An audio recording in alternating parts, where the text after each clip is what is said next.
اسباب الازدحام بالبدري؟ عليه مواصلات، بالاخير مواصلات، انا من الساعه 6 الصبح هون بس عم بفوت، كل واحد بيعرف جماعته بفوتها لجوا دغري. بس ولكن المعامله بشكل عام سيئه، عم بيكون في بنرجع لزمن الواسطه مع الاسف. انا طالع من بيتي بالستة، رحت على مركز صورون على مركز ميريا ولحد الان هون شوفت عينك، واحتمال ما احسن اقبض لاني ما ضل نص ساعه كثير مو شوي.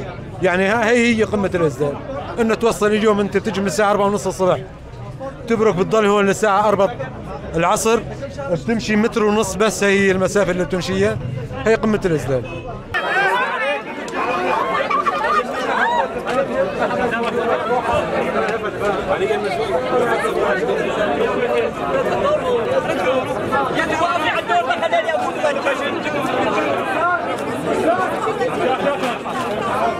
برايك كيف وضع المعامله هون؟ والله صفر على شمال.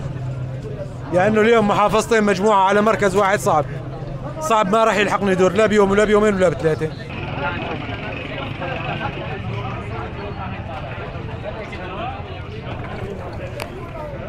الدور انا واقف عليه من الصبح، من الساعه 6 لهلا ولا السماء، بس هذا هون يعني السماء ما وصلت لقدام للباب بدي اقول لك يعني.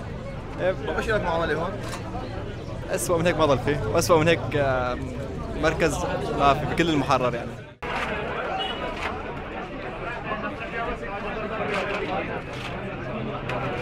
والله كفو.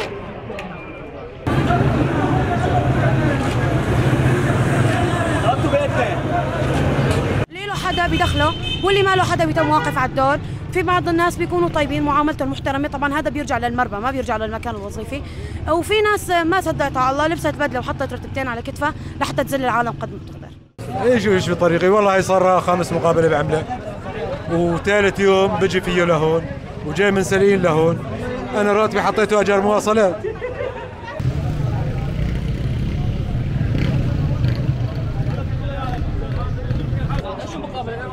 حجي ايش صار لك واقف؟ صار لي من الساعه 7. ايش اسباب الازدحام برايك؟